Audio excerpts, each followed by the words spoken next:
Welcome to all of you in my healthcare channel, Homeopathy for Healthy Life. নমস্কার, আমি doctor Tuhin Mukherjee, consultant homeopath involving in homeopathic practice of medicine and medical education system since 2005. আমার আজকের এই আলোচনা children's community বাদ দিয়ে সমস্ত বয়সের মানুষদের জন্য, বিশেষ করে বর্তমান ইয়াং জেনারেশনসদের জন্য। যে বিষয়টি নিয়ে আমি আজকে আলোচনা করতে চলেছি সেটি অত্যন্ত সাধারণ একটা ডিজিজ, যার নাম হচ্ছে অস্টিও আর্থারাইটিস। বর্তমানে এই ডিজিজটার নাম প্রত্যেকেই শুনেছেন। এখনকার দিনে বিগত কয়েক বছর ধরে এই ডিজিজটা এপিডেমিক হিসেবে দেখা দিয়েছে। আজকালকার দিনে এমন একটা বাড়িও খুঁজে পাওয়া মুশকিল যেখানে অ্যাডাল্ট ফ্যামিলি মেম্বারদের প্রত্যেকেরই জয়েন্ট হেলথ 100% ওকে। কোনো না কোনো ফ্যামিলি মেম্বারদের মধ্যে দেখা যাবে যে হাঁটুর ব্যথা বা হাঁটুর সমস্যা, কোমরের সমস্যা, গোড়ালির ব্যথা, স্পাইনের প্রবলেম, অথবা বডির যে কোনো জয়েন্টেরই কিছু না কিছু প্রবলেম কোনো না কোনো অ্যাডাল্ট মেম্বারদের মধ্যে আছেই। এমনকি ইয়াং জেনারেশনসদের মধ্যেও এখন এই অস্টিও আর্থারাইটিসের সমস্যা ব্যাপক হারে দেখা দিচ্ছে। তাই অস্টিও আর্থারাইটিস নিয়ে আমি কিছু গুরুত্বপূর্ণ তথ্য আপনাদের সাথে শেয়ার করছি, যেগুলো আপনাদের দৈনন্দিন জীবনে কাজে লাগতে পারে। এবং পার্টিকুলারলি ইয়াং জেনারেশনসকে বলছি, আপনারা যদি এই ভিডিওটা একটু মন দিয়ে শেষ পর্যন্ত দেখেন, তাহলে এমন কিছু গুরুত্বপূর্ণ তথ্য হয়তো আপনারা পেতে পারেন যেগুলো আপনাদের পরবর্তী জীবনে সুস্থ থাকতে কাজে লাগতে পারে। তা অস্টিও আর্থারাইটিস জিনিসটা কি? এটা হচ্ছে জয়েন্টের সমস্যা। আমাদের শরীরে ছোট বড় অজস্র জয়েন্ট আছে। তা এই জয়েন্টের একটা বেসিক স্ট্রাকচার আছে। জয়েন্ট সবসময় দুটো হাড় দিয়ে তৈরি হয় এবং হাড়ের সাথে লেগে থাকে muscle fibres, tendons, ligaments, joint capsule, synovial fluid. এবং জয়েন্টের one of the most important structure হচ্ছে জয়েন্ট কার্টিলেজ, বা বাংলায় যেটাকে বলা হয় তরুণাস্থি। এই জয়েন্ট কার্টিলেজ বা তরুণাস্থি জিনিসটা জয়েন্টের যে দুটো হাড় থাকে, হাড়ের যে আর্টিকুলার সারফেস তার চারপাশে গোল হয়ে লেগে থাকে। এই তরুণাস্থি বা কার্টিলেজ যখন নষ্ট হয়ে যায়, বিভিন্ন কারণের জন্য হতে পারে, সেইটাকেই বলা হয় অস্টিও আর্থারাইটিস। অস্টিও আর্থারাইটিস এমনই একটা ডিজিজ যেটা এই জয়েন্ট কার্টিলেজ ড্যামেজ থেকেই স্টার্ট হয়, এটাই তার প্রাইমারি কজ। তা এখন এই যে জয়েন্ট কার্টিলেজ নষ্ট হয়ে যাচ্ছে, এটা বিভিন্ন কারণে হতে পারে। কারণগুলো আমি যেগুলো খুব কমন কারণ সেইগুলো দু একটা হাইলাইট করি। যেমন হচ্ছে ধরুন এজ রিলেটেড। বয়স বাড়ার সাথে সাথে স্বাভাবিকভাবেই আমাদের শরীরের বিভিন্ন সিস্টেমগুলো আস্তে আস্তে তাদের কর্মক্ষমতা হারাতে থাকে বা রিডিউস করতে থাকে, কমতে থাকে প্রকৃতির নিয়মে। সেইভাবেই হাড়ের ক্ষমতা, কার্টিলেজের ক্ষমতা কমতে থাকে এবং যত বয়স বাড়ে সেই এজ রিলেটেড কার্টিলেজ ড্যামেজ এটা খুব স্বাভাবিক হতে পারে। 2 নম্বর হচ্ছে জয়েন্ট ইনজুরি। আপনার জয়েন্টে যদি কোনো জোরে কোনো আঘাত লাগে, কোনো অ্যাক্সিডেন্টাল ইনজুরি বা প্রচন্ড জোরে কোনো ধাক্কা, অথবা দীর্ঘ বহু মাস বা বহু বছর ধরে জয়েন্টের উপরে একটা ওভার প্রেসার পড়ছে। মনে রাখবেন, প্রত্যেকটা জয়েন্টেরই কিন্তু নিজস্ব একটা প্রেসার নেওয়ার ক্ষমতা আছে, একটা লিমিটেশন পাওয়ার আছে। হ্যাঁ, তা সেই লিমিটেশন পাওয়ারটা ক্রস করে সেই জয়েন্টের উপরে যদি যে কোনো কারণেই হোক ওভার প্রেসার পড়তে থাকে এবং সেটা যদি মাসের পর মাস বা বছরের পর বছর পড়তে থাকে, তখন সেই জয়েন্ট নষ্ট হবে। একদিকে যেমন সেই জয়েন্টের হাড়ও ক্ষতিগ্রস্ত হবে, সেমনি কার্টিলেজটাও নষ্ট হবে। কার্টিলেজ নষ্ট হলেই শুরু হবে অস্টিও আর্থারাইটিস।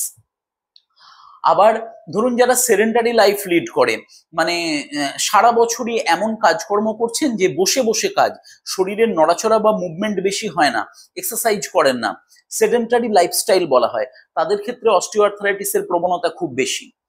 আবার এরকম হতে পারে জেনেটিক্যাল প্রিডিসপোজিশন। যদি ফ্যামিলিতে অস্টিও আর্থারাইটিস এর প্রবণতা খুব স্ট্রং থাকে, মানে হিস্ট্রি খুব স্ট্রং থাকে, তাহলে সেক্ষেত্রে পরবর্তী জেনারেশনস এর মধ্যে অস্টিও আর্থারাইটিস হতে পারে, কারণ এটার genetical prevalence very high, family to family run করে।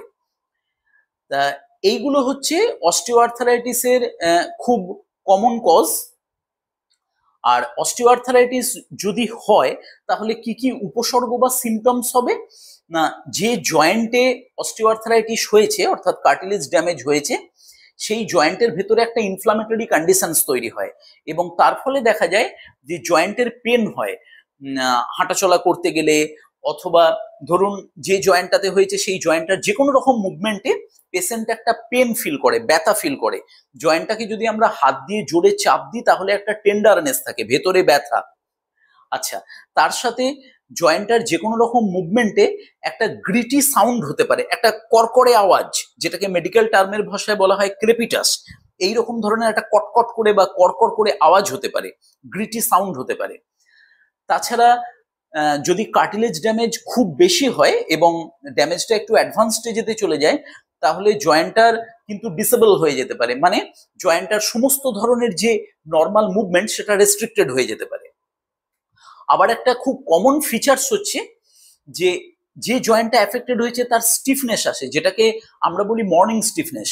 ধরুন আপনি সকালবেলা ঘুম থেকে ওঠার পরে যখন প্রথম শরীর নাড়াচাড়া করছেন তখন ওই নির্দিষ্ট জয়েন্টটা যেটা এফেক্টেড হয়েছে সেই জয়েন্টটা আপনি প্রপারলি নাড়াতে পারছেন না, একটা স্টিফ হয়ে গেছে, আড়ষ্ট হয়ে গেছে বা লকড হয়ে গেছে। এইবারে এই যে আড়ষ্ট বা স্টিফনেসটা সেটা মোটামুটি ভাবে আধ ঘন্টা থেকে 45 মিনিট পর্যন্ত থাকে এবং তারপরে আপনার বডি মুভমেন্টের সাথে সাথে ধীরে ধীরে ধীরে ধীরে সেটা আবার স্মুথ হয়ে যায় বা নর্মাল হয়ে যায়। এটাকে বলা হয় মর্নিং স্টিফনেস।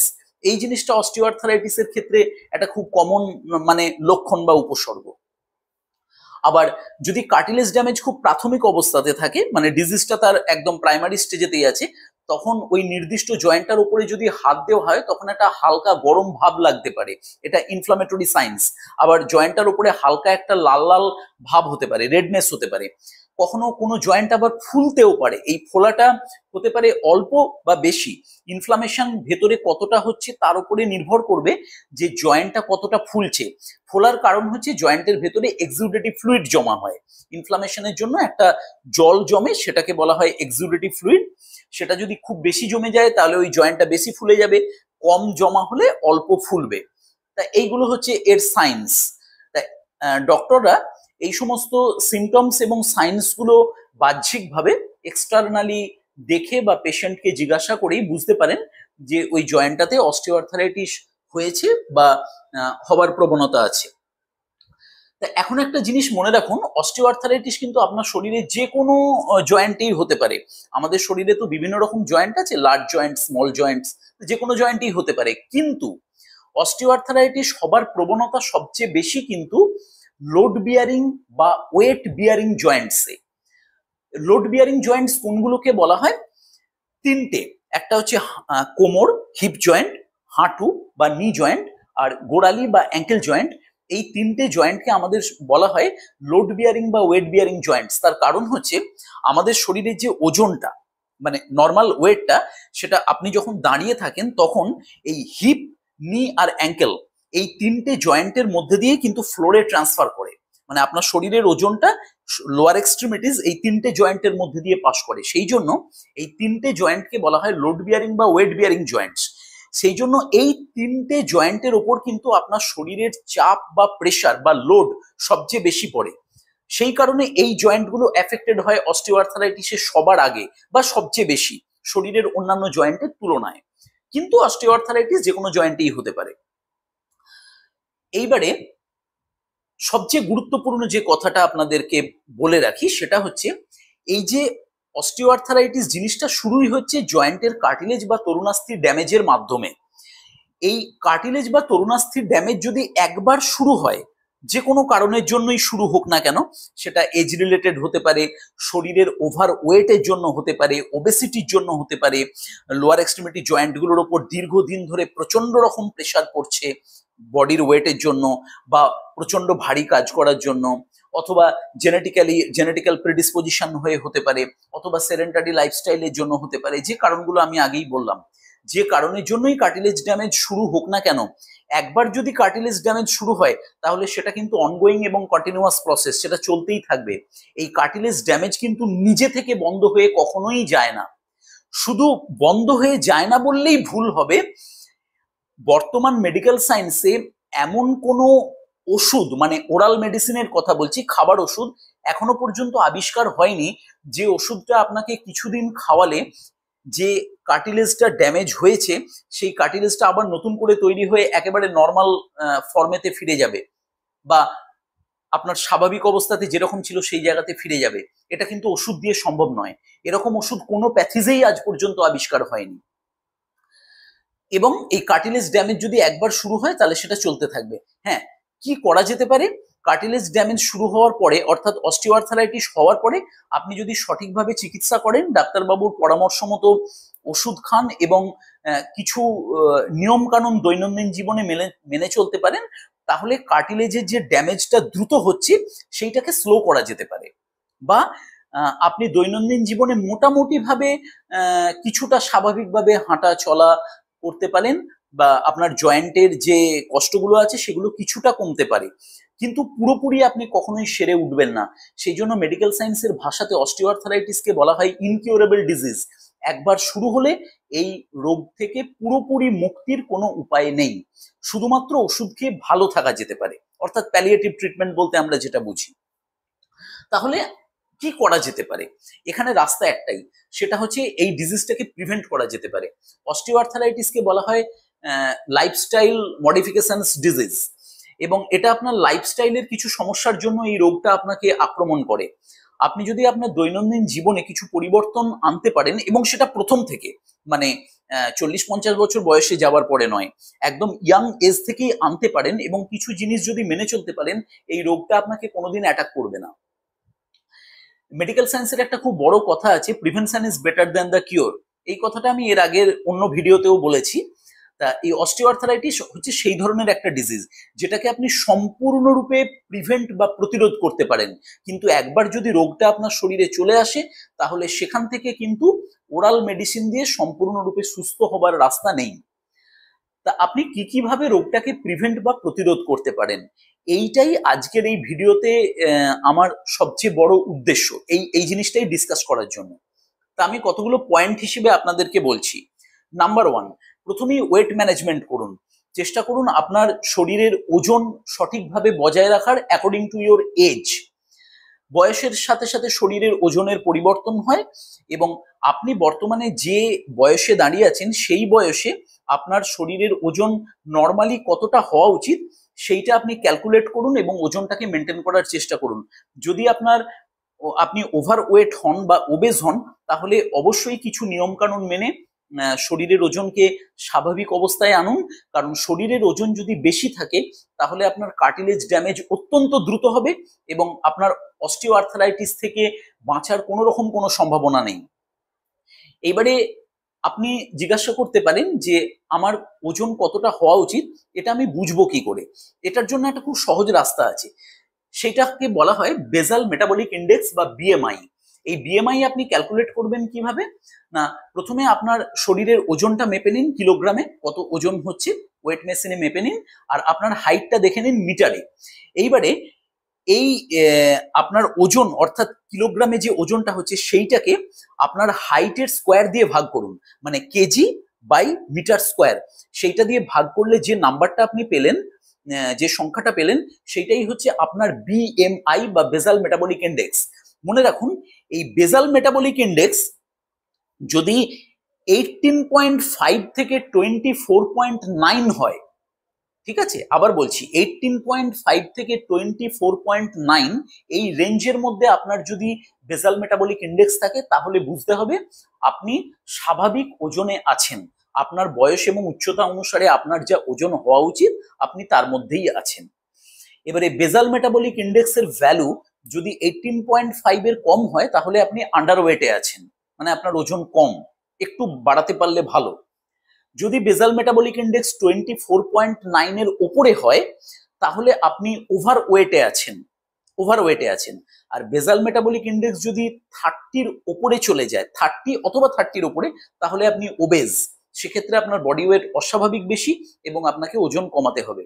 এই প্রসঙ্গে একটা কথা আমি জানিয়ে রাখি, বেসাল মেটাবলিক ইন্ডেক্স কিন্তু আপনার ওয়েটের 100% কারেক্ট মানে পরিমাপ নয়, কিন্তু এখান থেকে আপনার যে নর্মাল ওজন হওয়া উচিত বয়স অনুসারে সেটার একটা অ্যাপ্রক্সিমেট ক্যালকুলেশন করা যায়, এবং মোটামুটি ভাবে বিএমআই ক্যালকুলেট করেই আপনি যদি আপনার ওজনটাকে মেনে চলতে পারেন তাহলেই কিন্তু আপনি অস্টিওআর্থারাইটিসকে প্রিভেন্ট করতে পারবেন।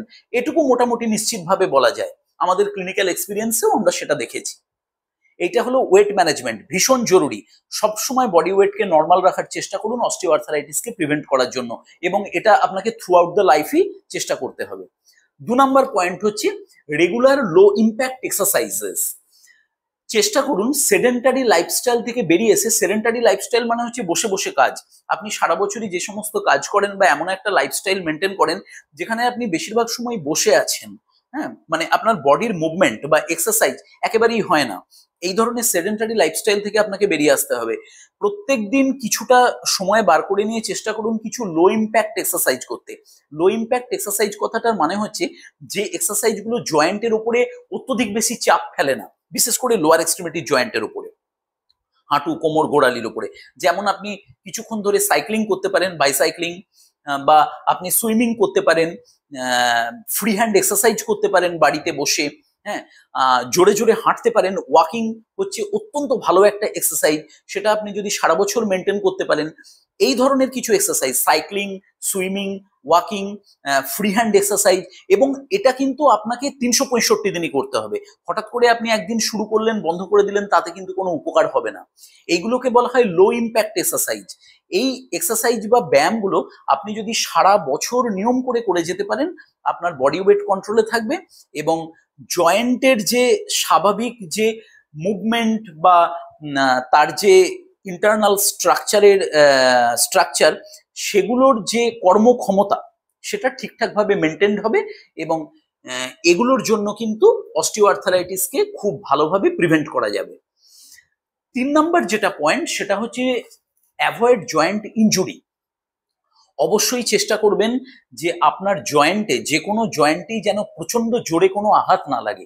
এবারে কোনো একটা অ্যাক্সিডেন্ট হলো সেটা তো আনফরচুনেট কেস, সেখানে তো কিছু করার নেই, কিন্তু আদারওয়াইজ জয়েন্টে প্রচন্ড জোরে কোনো আঘাত লেগে গেলে, অ্যাবনর্মাল কোনো থার্স্ট বা আঘাত লাগলে সেখান থেকে কিন্তু দীর্ঘদিন পরে অস্টিওআর্থারাইটিস শুরু হতে পারে।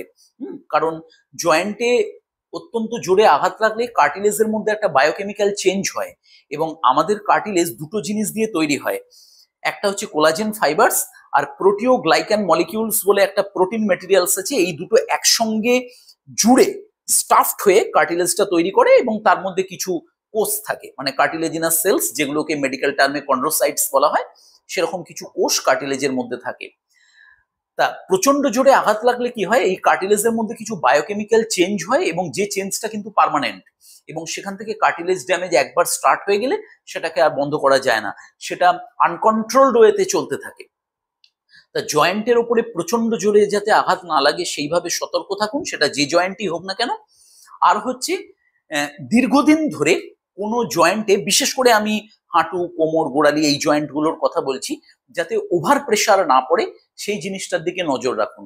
আমি এর আগেই বললাম যে প্রত্যেকটা জয়েন্টের একটা লোড নেওয়ার বা প্রেশার নেওয়ার একটা ক্যাপাসিটি আছে, একটা লিমিটেশন আছে। একটা জয়েন্টের উপর যদি দীর্ঘ বহু দিন ধরে ক্রমাগত অত্যধিক চাপ পড়ে, অত্যধিক প্রেশার পড়ে, তাহলে স্বাভাবিকভাবেই কার্টিলেজ নষ্ট হতে থাকবে এবং সেখান থেকে অস্টিওআর্থারাইটিস ফর্ম করবে। তাহলে জয়েন্টের উপরে অত্যধিক চাপ বা জয়েন্ট ইনজুরি, এটাকে যদি আপনি একটু সতর্ক থেকে প্রিভেন্ট করতে পারেন তাহলে কিন্তু অস্টিওআর্থারাইটিসের সম্ভাবনা থাকবে না। 4 নম্বর পয়েন্ট হচ্ছে healthy diet. Carbohydrate, protein, fat এইটাকে ব্যালেন্স করে দৈনন্দিন জীবনে রাখার চেষ্টা করুন, হেলদি ডায়েট, এবং এমন ধরনের খাবার খান যে খাবারগুলোর মধ্যে ভিটামিনস, মিনারেলস এবং মাইক্রোনিউট্রিয়েন্টস সঠিক পরিমাণে থাকে। সমস্ত ধরনের গ্রিন ভেজিটেবলস খাওয়া দাওয়া অভ্যাস করুন।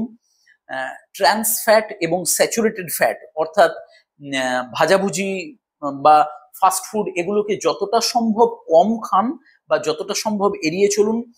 ফল যত পারেন বেশি করে খান। হেলদি ডায়েট আপনি যতটা পারেন মেনটেন করার চেষ্টা করুন, যার মাধ্যমে কিন্তু অস্টিওআর্থারাইটিসকে প্রিভেন্ট করা যেতে পারে। 5 নম্বর পয়েন্ট হচ্ছে স্মোকিং এবং অ্যালকোহলকে অ্যাভয়েড করুন। যারা চেন স্মোকার তাদের কাছে আমার একান্ত অনুরোধ, স্মোকিং এর যে হ্যাজার্ডাস এফেক্ট সেটা আপনারা নিজেরাও যথেষ্ট ভালো করে জানেন। শুধু বোনস নয়, শরীরের বিভিন্ন সিস্টেম বা অর্গানকে গ্র্যাজুয়ালি এবং স্লোলি ড্যামেজ করে দেয়। সুতরাং স্মোকিং এবং অ্যালকোহলকে অ্যাভয়েড করুন, এবং যাদের অভ্যাস আছে তারা চেষ্টা করুন ধীরে ধীরে জিনিসটা থেকে সম্পূর্ণরূপে বেরিয়ে আসার। কারণ স্মোকিং এবং অ্যালকোহল কিন্তু ইনডিরেক্টলি ভেতরে এমন কিছু কেমিক্যাল রিয়াকশন তৈরি করে জয়েন্ট স্পেসের মধ্যে, যেখান থেকে জয়েন্ট কার্টিলেজ বা জয়েন্টের যে অন্যান্য স্ট্রাকচারগুলো খুব ধীরে ধীরে ড্যামেজ হয়ে যেতে থাকে। তাহলে এইটা হচ্ছে one of the most important point. আর হচ্ছে যে 6 নম্বর পয়েন্ট হচ্ছে, আপনি যদি ক্রনিক ডায়াবেটিক পেশেন্ট হন, আপনার যদি ডায়াবেটিস থাকে, হাই ব্লাড সুগার লেভেল থাকে, অবশ্যই সেটাকে কন্ট্রোল করার চেষ্টা করুন। কারণ দীর্ঘদিন ধরে থাকা হাই ব্লাড সুগার লেভেল কিন্তু জয়েন্ট স্ট্রাকচার এবং জয়েন্ট কার্টিলেজকে ইনডিরেক্টলি ড্যামেজ করে, মেটাবলিক ড্যামেজ হয়। তাছাড়া আপনার যদি হাই ইউরিক অ্যাসিড লেভেল থাকে তাহলে সেটাকেও কন্ট্রোল করার চেষ্টা করুন। মনে রাখুন, হাই ইউরিক অ্যাসিড লেভেল জয়েন্টের চারপাশে এক রকমের ক্রিস্টাল তৈরি করে। এটা একদিন দুদিনে হয় না, অনেক দিন ধরে থাকতে থাকতে হয়। মনোসোডিয়াম ইউরেট ক্রিস্টালস বলে এক রকমের ইউরিক অ্যাসিড ক্রিস্টালস আছে। প্রচন্ড পরিমাণ হাই ইউরিক অ্যাসিড লেভেল, এটাকে যদি কন্ট্রোলে না রাখা যায় তাহলে জয়েন্টের মধ্যে জমে এই ধরনের ক্রিস্টাল ফর্ম করে, এবং এই ক্রিস্টালগুলো কার্টিলেজকে ড্যামেজ করে এবং জয়েন্টের অন্যান্য স্ট্রাকচারকেও নষ্ট করে, দিয়ে অস্টিওআর্থারাইটিস ফর্ম করতে পারে। ইনডিরেক্ট ফর্মেশন অফ অস্টিওআর্থারাইটিস বলা হয়। তা ইউরিক অ্যাসিড লেভেল বেশি থাকলে সেটাকে অবশ্যই কন্ট্রোলের মধ্যে রাখুন ডাক্তারকে দেখিয়ে, বা ডায়াবেটিস থাকলে ডায়াবেটিসকে সবসময় কন্ট্রোলের মধ্যে রাখার চেষ্টা করুন। আর নেক্সট জিনিস হচ্ছে, অবশ্যই অন্তত বছরে একবার চেষ্টা করুন আপনার সিরাম ভিটামিন D3 লেভেলটাকে চেক করে নেওয়া। অর্থাৎ আপনার শরীরে ভিটামিন ডি এর লেভেল কতটা আছে। এটা কিন্তু মারাত্মক জিনিস।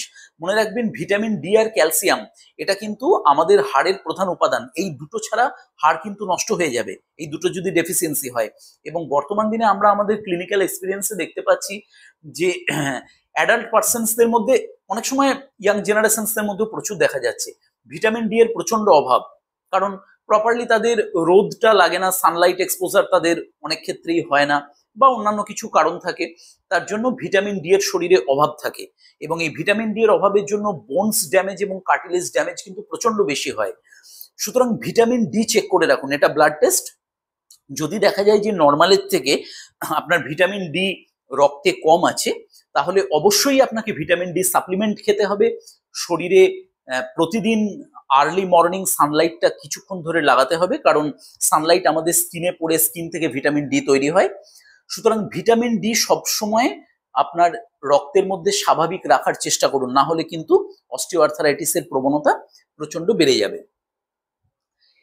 এই যে কটা পয়েন্ট বললাম, এই কটা পয়েন্ট একটু চিন্তা করলেই দেখতে পাবেন খুব সাধারণ কিন্তু, এবং এগুলো মেনে চলতে গেলে আমাদের কিন্তু খুব বেশি পরিশ্রম করতে হয় না, বা খুব বেশি ডেডিকেটেড বা সিনসিয়ার হতে হয় না এই সাধারণ জিনিসগুলো মেনে চলতে হলে। মাত্র এই কটা পয়েন্ট যদি আপনি সারা বছর বা আপনার লাইফে মেনটেন করে চলতে পারেন, তাহলে এটুকু আপনাদেরকে আমি নিশ্চিত করে বলতে পারি, অস্টিওআর্থারাইটিসকে আপনারা সাকসেসফুলি প্রিভেন্ট করতে পারবেন এবং এই রোগটা থেকে নিজেকে বাঁচাতে পারবেন। তাহলে আজকে আমার এই আলোচনা এই পর্যন্তই। যদি অস্টিওআর্থারাইটিস থেকে আপনাদের কোনো প্রশ্ন কিছু থাকে তাহলে ভিডিওর কমেন্ট বক্সে আমাকে করতে পারেন। আমি নিশ্চয়ই চেষ্টা করব আপনাদের প্রশ্নের উত্তর দেওয়ার। আর অস্টিওআর্থারাইটিস যদি বাই চান্স হয়ে গিয়ে থাকে, যে অলরেডি আপনার হয়ে গেছে বা আপনি সাফার করছেন, তাহলে নিকটবর্তী যে আপনার হোমিওপ্যাথিক ফিজিশিয়ানস আছে তার সঙ্গে অবশ্যই যোগাযোগ করুন। একটা কথা বলে রাখি যে হোমিওপ্যাথিক সিস্টেম অফ মেডিসিনে অস্টিওআর্থারাইটিসের কিন্তু অসাধারণ সমস্ত ভালো ওষুধ আছে, যেগুলো দিয়ে আপনি সুস্থ থাকতে পারেন, আপনার দৈনন্দিন জীবনকে আপনি স্বাভাবিকভাবে চালিয়ে যেতে পারেন। অবশ্যই ডাক্তারবাবুর পরামর্শ মতো যে ধরনের লাইফস্টাইল মডিফিকেশনস এর কথা বললাম, সেরকম কিছু নিয়ম কানুন আপনাকে মেনে চলতে হবে ওষুধ খাবার সাথে সাথে। সেগুলো যদি আপনি মেনে চলতে পারেন এবং আপনার কার্টিলেজ ড্যামেজ বা জয়েন্ট ড্যামেজ যদি খুব অ্যাডভান্স স্টেজে না হয়ে গিয়ে থাকে, সেটা ডাক্তারবাবু ওই জয়েন্টের এক্সরে করলেই পরিষ্কার বুঝে যাবেন। সেটা অ্যাডভান্স যদি না হয়ে থাকে তাহলে আপনি হোমিওপ্যাথিক ওষুধ খেয়ে যথেষ্ট সুস্থ থাকবেন, এইটুকু নিশ্চয়তা আপনাকে দিতে পারি। তাহলে আজকের আলোচনা এই পর্যন্তই। সুস্থ থাকুন, ভালো থাকুন, অস্টিওআর্থ্রাইটিস থেকে নিজেকে রক্ষা করুন এবং দৈনন্দিন জীবনে আপনি খুব ভালোভাবে আপনার লাইফ মেনটেন করুন। সবাই ভালো থাকুন, সুস্থ থাকুন। নমস্কার।